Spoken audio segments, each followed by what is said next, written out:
Hi, I'm Stephen Hann from Archery Supplies. Today I'm here to do a review on the Martin Featherweight. It's new from Martin for 2017. Now also in this review, I'm here. This is when my dad first set up his first shop. One of my viewers asked me to do pictures of my shop, and I thought it'd be better to do one of basically how we progressed to where we got to. And this is where we started. We used to hang bows just up there like that. This was actually a canteen, so we used to sell pies, and I don't know how we sold pies because we had no power. So yeah, there's no power in this area. It's just like a tin shed that my dad built. We used to hang bows at the back there in the back. I suppose we used to probably have about 30 compound bows we used to sell on recurves. We'd bring them up in the back of a trailer and sell them from this little tin shed. Now after that we progressed, and what we progressed to was, I'll spin around, this little transportable behind me. The little transportable behind me was a shop. Now there's no power, there was a phone, and there's still a phone in there, and basically the shop was laid out inside the transportable. Now the problem is this is on acres, 44 acres just outside of Adelaide, and people would come in and try and break in. Now it's got no power, so people would break in. Now we had an alarm fitted. Now I'm not sure how I fit an alarm down there, but it used to go on the phone line back to the house. The house is about a K in that direction. Anyway, I had to sleep in here every night in the back, in a little bed, a little fold-out bed every night to stop the place getting broken into, which is pretty scary some nights when people used to try and break in. But that's how we started. Basically, when we were up here, we had about 100 bows. Eventually, I didn't really want to sleep here with no power at night time, and there's obviously no toilets and stuff. So eventually, we moved the shop out of here, and we moved it down near the house. And I'm going to show you where my dad's shop progressed to from there, and then where we get to in the later videos. But back on the Featherlight. Now, the Featherweight, the riser is carbon. The bow's very, very light at about 3.4 pounds, making it one of the lightest bows in production. It has the Gordon glass limbs, which are pretty standard on most bow companies. Martin have these little things on the end here. These little screws to stop the limbs splitting. It reduces the chance that these limbs will split through the axles on a given dry fire. The bow's adjustable in draw length with a rotating module, top and bottom. It's a hybrid cam system, so the top cam is actually different to the bottom cam. However, the top cam is not a circle, it's a module, so they've got to be in time. You've got draw stops on top and bottom. Now these draw stops hit the limb, so you can actually change how much let off you're feeling and basically increase your speed if you want less holding weight or you want more holding weight because you want to basically feel more of the shot on the way through. Now the bow itself is, like I said, extremely light, which is preferable for someone who's hunting because they're walking around the field, preferable for ladies, and basically someone who's looking for a light bow overall. Recreational shooters will really like a light bow because they don't have the strength to physically hold a heavy bow. Now with carbon risers, there's expensive carbon risers like the PSE Carbon Air, the Hoyt Pro Defiant are expensive carbon risers, around 2,000. This is cheap. Now what you'll notice about this riser, it's very, very similar to a bow from Bowtech called, I'm going to get the name wrong, called the Carbon Icon, I think it's called, in 2016. Now one of my viewers said, actually this is the same riser as the Bowtech, and I couldn't see a difference. The string stop wraps around the riser like so, the cable guard bolts onto the riser, and I actually, when I was ready to do this video, I had a person walk in my shop with one and I couldn't pick the difference between them. Now the Bowtech carbon version of this sells for about 1,000. This one sells for around 700 Australian dollars converted to American. Now the difference between both bows. I'm not an expert with Bowtech. They dropped me a while ago when they were having issues with limbs breaking. Martin is a split limb system, Gordon glass. The Bowtech is a solid limb system, which from my understanding is their limb system. but these limbs are used by most of the manufacturers, so I'm going to say these limbs are pretty bulletproof. Now, on the cam system, most cam systems feature roller bearings in the wheels. Martin do not. They feature bushings instead, so plastic bushings. You can fit the roller bearings if you want. They're actually the same size wheel, and we've fitted the PSE bearings to Martin bows in the past, roller bearings. Now, Martin would say it doesn't increase the speed fitting roller bearing, and the amount of movement you have in a cam doesn't warrant a roller bearing. That's Martin's view. Now, the bow itself, the limb pivot is made out of metal and the limb pocket is made out of metal. Now, when you buy a bow, one of the key factors is price. At $700, it puts it at a really affordable price point in the market. So the question is, what's this bow going to shoot like? What's the draw cycle? What's the speed? IBO on the speed is IBO speed is meant to be 325, so not fast, but equivalent to basically bows of that price point. Now, I really like the Kestrel cam system. It's very easy to adjust the draw length, and it's a very smooth draw cycle, and it's a rock solid draw because you've got the limb stop at the top and at the bottom, so it physically holds really, really well. Now, with the Martin carbon risers of the past, 2016, 2015, this riser is far, far better. It's a curved handle here, and it feels a lot better. The other ones were basically, in my opinion, a little bit chunky, but this to me is a far, far better system. I like the strings, they look nice and bright. The finish, I'm going to say, is not as good as the $2,000 bows. You can up there, it's a little bit rough. It feels rough. It's a film dip system, so they physically dunk it in a bath to put this system on. The bow comes in camo and a black flame system. So what we're going to do now is something a little bit different. We're going to shoot it at 20 meters, and then I'm going to go back to 50 and see how well I can shoot with this thing at 50 meters. I've already shot 100 shots out of this bow, and I'm going to talk about that later. Now, one of the reasons I picked this spot here is this is where Dad started selling Martin archery back when I was 14 years old, and I'm 47 now, so that's 33 years ago. This is where Martin sort of started when I say in Australia, with my dad distributing Martin bows. So and we'll go to, like I said, the video and the other shots, but let's take this out at 20 meters and see how it shoots.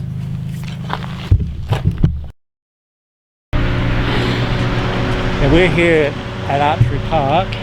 Up in the tree there, that's called a koala. It was basically 20 meters from where I was just filming. The koala's moving. Now, they eat gum trees. We have actually quite a few on the property.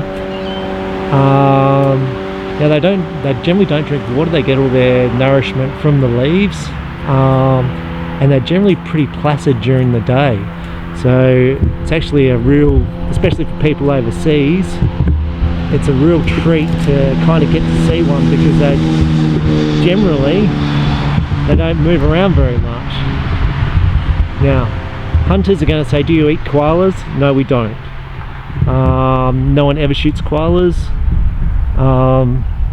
They're not a rare animal in Australia, but they're kind of cool to see. They're really quiet, and we have a fair few on the property. They tend to be quite loners, so you don't see them in pairs. And at night time, when they're mating, they'll make a noise like a pig, basically, and you hear this pig yelling out, basically calling to other koalas. So we'll go and shoot now while this koala has some leaves, and see how this bow shoots. Okay, so we're here at the shooting range, and we're just going to put some arrows down range. We're at 20 meters. It's all marked out. This is Archery Park. This is the shooting range where you get your sight settings before you go out on one of the field courses. They have three to four field courses on the property. Public just can come up and shoot, but they hire gear up here. And yeah, I think it costs like $10 a day for people who aren't members, $6 a day for people who are members. So we're just going to shoot some shots. Now, the draw cycle is really, When I say smooth, you feel no lump into the valley, so it's fairly easy there. It's not building like a fast bow builds pretty quick at that point. That's why it's not that fast. It's peaking there now. It's kicking the valley, stop. Now it's easy once I'm back here.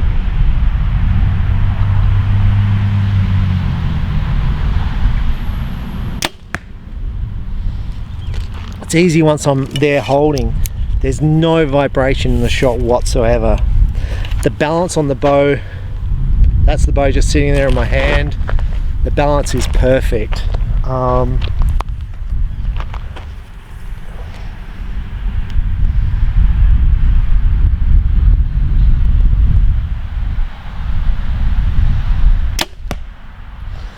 Now, one of my viewers asked, what are these nocks I'm shooting? These are biter nocks, and they have a pin system on the back.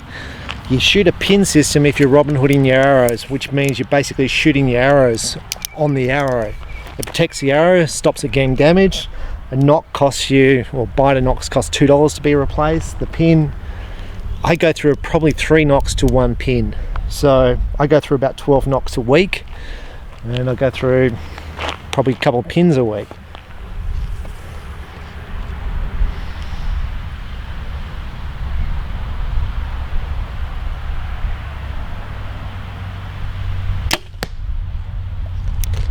So the bow's very, very light to hold. I get a slight shake, but it's comfortable, it's not moving around. It's pretty nice. Now this is a 70-pound bow.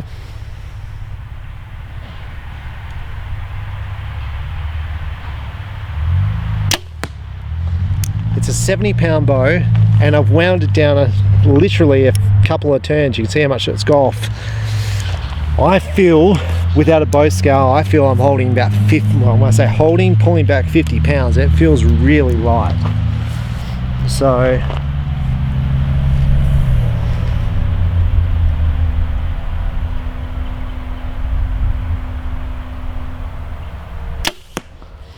now I would like this bow in a lighter poundage, so the bow comes in a 70 and a 60 pound. The draw length, I'm sorry I'm going to get it wrong, but it goes 25 to 30 inches, I think. I'm just looking in the trees for more koalas. It's one thing about the Australian bush, like the koalas don't make much of a noise unless they're mating at night time. So you generally don't know they're there because they're sleeping most of the time.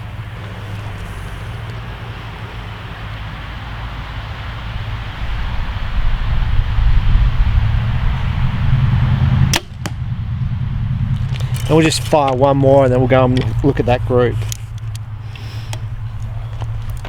Now I'm just shooting basic whisker biscuit, 5-pin hunting sight, D-loop, no peep sight.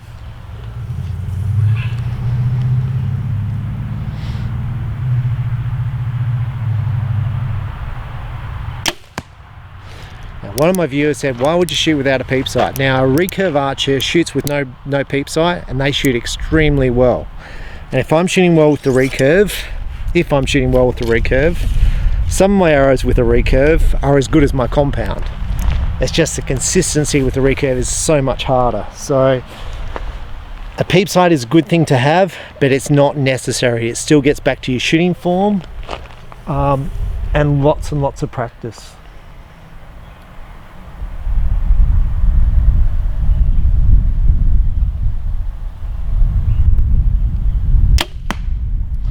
Okay, let's go and see these arrows. Now this is my group. I can't fit my finger all around them, so they're more spread than normal. I think it's a pretty good group. Now I had this bow sighted in at home at 18 meters. So maybe I'm a bit beyond 18 meters there, even though I thought it was 20, because they're all low on the target. But the group's not bad. I'm pretty comfortable with that group. It's an easy bow to shoot. It's not hurting me. No pain whatsoever. There's no pain in my shoulder. So if you're having problems with shoulders, the carbon light bow is going to be good. So let's take this back to 50 now and let's see what sort of group I get. Okay, so I'm back here at 50 meters. Now I haven't sighted the bow in. In fact, I've just wound the bow up because I found that so easy to shoot at the 20 meters that I thought, let's wind it up because I'm finding the draw cycle really easy. Now this bow should be 70 pounds, so it'll be interesting to see how hard I find 70 pounds. Now I can't draw back 70 pounds, so it'll be interesting. Now one thing I want to pick up on this bow is just there, you can see where the kind of carbon is pressed up against the limb bolt. This limb bolt is a really good design. Now this riser is really solid. It's a strong, solid riser. I know Bowtech had no issues with it. So I'm going to aim, these are my 5 pins, I'm going to aim with the bottom pin. And let's see how far it drops off. And let's see if I can draw the bow at 50 pounds, at 70 pounds, if it is 70 pounds. Now this bow is meant to be 70 pounds. Oh, hang on, no, it's 62. I can definitely draw this bow. I was going to say, it feels like a 57 pound bow. I thought it was a 70 pound bow, it's a 60 pound bow. So this will be no problem.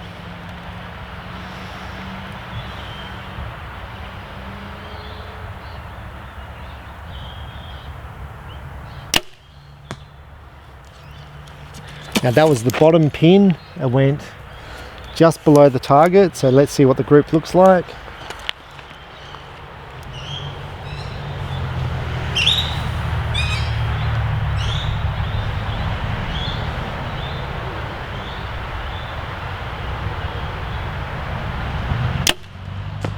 Whoa, that was horrible. That was atrocious. And it wasn't a bad shot. That bounced in front of the target.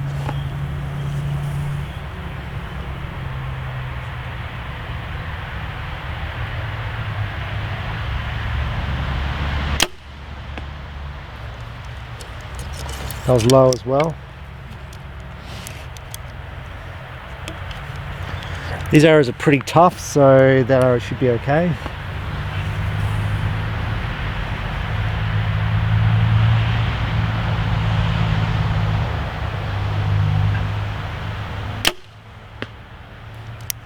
They're going really low. They're almost at the bottom of the target. But let's see what the group's like.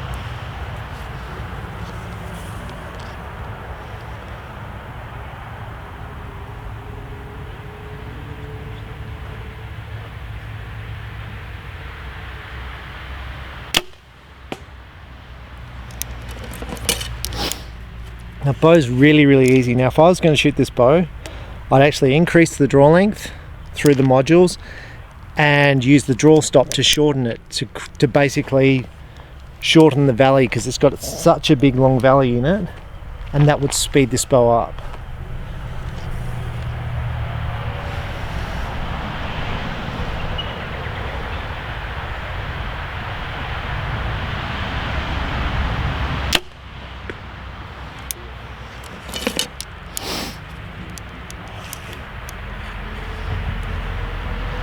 Okay, so after I've been shooting this bow, the string's not running down the center of the string stop, down the bottom. Now that's a simple adjustment. There's an Allen key on the side there and you can spin that around. But still, for a new bow, I'd expect that to be spot on. So I'd call that a minus.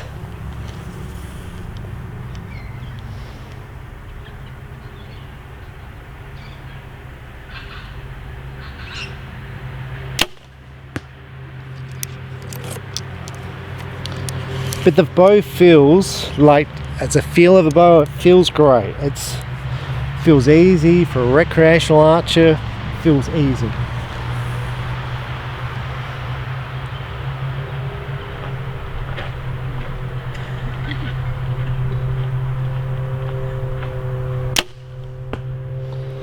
Okay, so let's go and see where these arrows landed.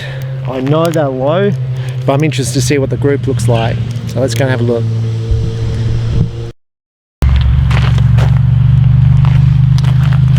Okay, so I'm down here at the target. You can see all the arrows are low. One arrow bounced, but basically they're touching the bottom of the target. Now I've got 1, 2, 3, 4, 4 arrows would be less than that far apart. At 50 meters is pretty good. There's an arrow high, one arrow out here, a little bit to the left, another one out to the left. But overall, for 50 meters, it's not too bad. Now, as a hunting bow goes, that 50 meter shot, I would like more speed in the 50 meters, because you can see from my 20 meter pin, which is the green one, to the 50, I'd like that, and they're going to be more spread out than that. But the closer they are, the easier it's going to be to range, and that's to guess distances. But overall, this is one of the nicest bows I've shot. Now the negatives. I was on a forum the other night, and they were saying they get wear on the bottom cam just here. That point, just where my finger is, just there. I'm hoping I can zoom in. Now this bow is shot, now I'm going to say 200 arrows, 150 arrows. That's the amount of wear I've got. Now what it is, if you can see where the black module comes off, where the orange module connects, there's a gap just where my fingernail is. That little mark you see on the string just there is the pressure point, and it pushes on that point. Now some archery shops say that's a wear point, this string's going to wear after 5 shots. That's 150, and yes, I can see there is wear on the serving. I don't know how long it's going to take to wear out that serving point. Now I've shot kestrels before, and I'm talking about bows I've shot a lot of arrows with, and I thought I didn't really get any wear issues. But then I went and checked my bow, which was 2 years old. It's actually my son's bow because my son shoots it, and he had actually worn out the serving at that point, and I wasn't aware of that. If it was me, I just would have reserved that bit of the string and it would be fine. Now the string actually had no wear, but the serving did. Now I spoke to Martin about this, and they said, oh, the problem's been fixed. Now I've said to them, BS, and I said, don't produce stuff that's not fixed. Now Martin claimed that they've cycled this bow through 100,000 shots, dry fired it 5 times, and I never understand the dry fire thing. Hoyt claimed they dry fire bows, because I find you dry fire a bow, you're going to blow the strings. First shot, you're pretty much going to dry fire the string. So I don't know how long the string's going to last, and that's up to you to make a determination if that's an issue for you or not. Now Martin claimed they've fixed it. This bow is 2 weeks old.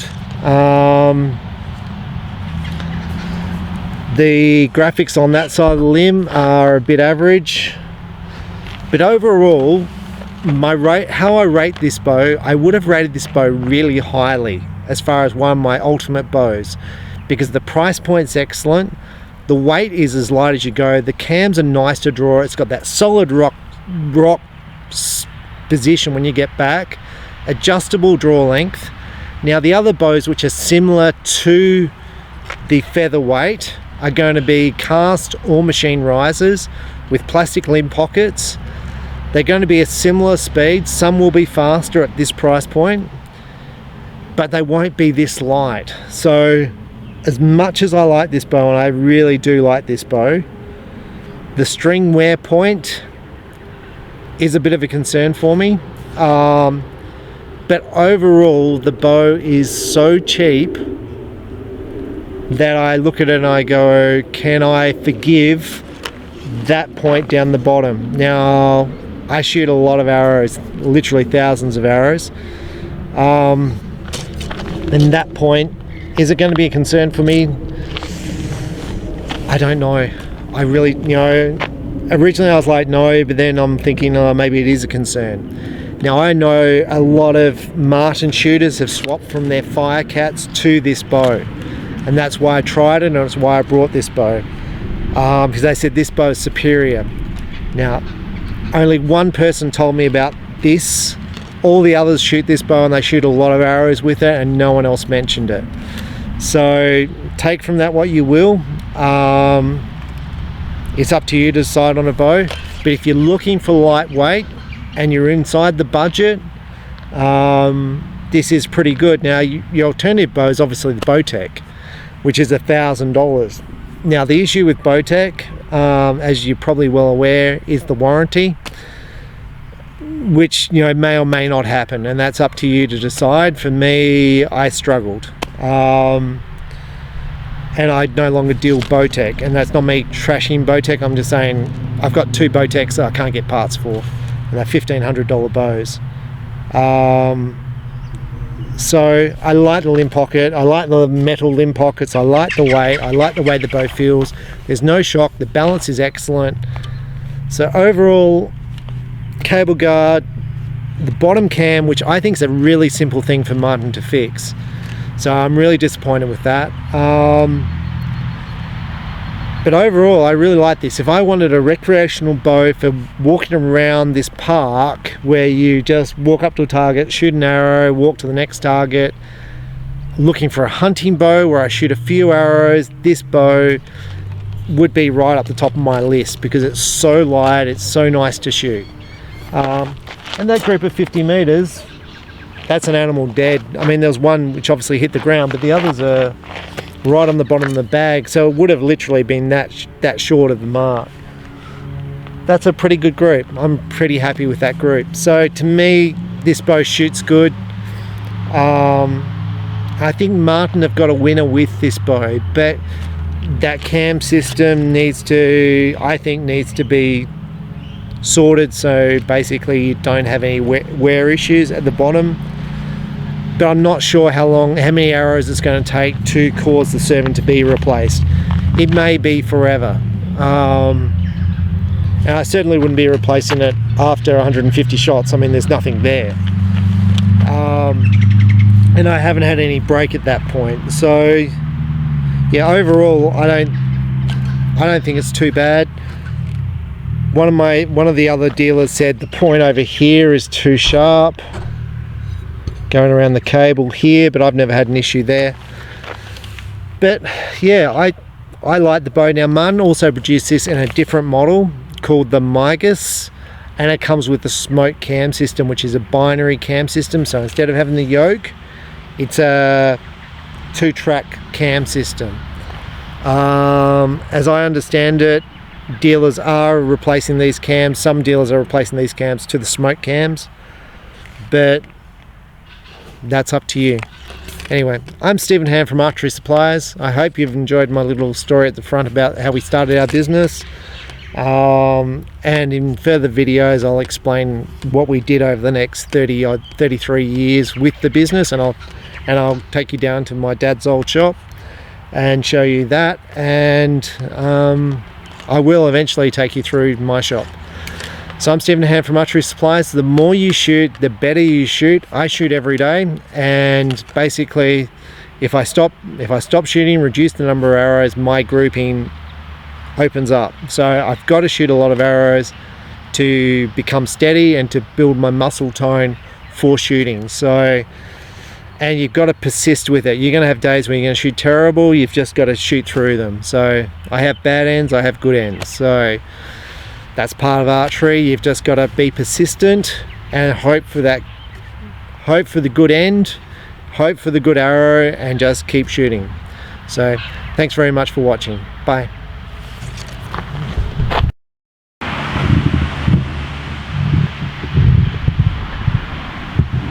And the koala's still sitting in the tree. They don't move a lot for the day. He's been there for the whole thing. He'll sit there until night time. He'll move come night time. So, but he's a good looking koala. And I find it's always really good to see them on the property.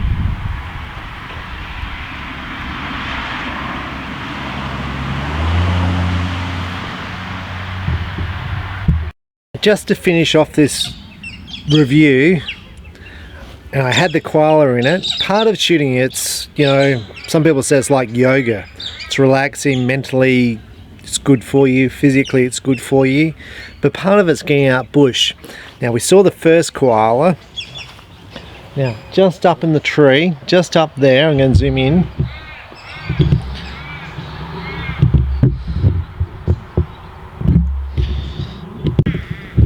So that's koala number 2 on the property for today.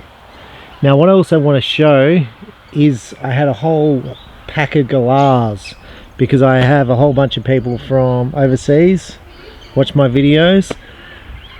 This koala was literally awake 3 seconds ago before I zoomed in on him, and he was looking straight down at me before, but now he's asleep. They're quite hard to see in the tree.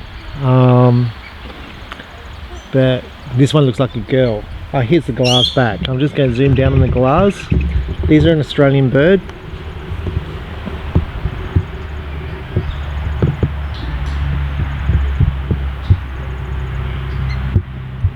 There. They're glass.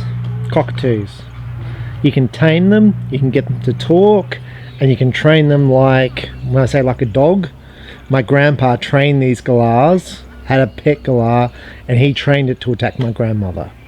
And it would flare up its wings and it would go and literally attack her, not flying, it would walk and attack her and squawk, and you can actually get them to talk. They're a very, very clever animal. But to me, that's part of, it's all part of shooting in the environment, and yeah, it's all part of shooting, enjoying archery and going out and having a good day, whether it's out in the bush at the target range or out in the field course or out hunting. It's all about the whole environment and enjoying it. I know I'm dribbling on about a review, but I think it's cool to see the wildlife, and seeing 2 koalas in one day, that's pretty cool. I'm Stephen Hann. Have a good day. Thank you. Bye.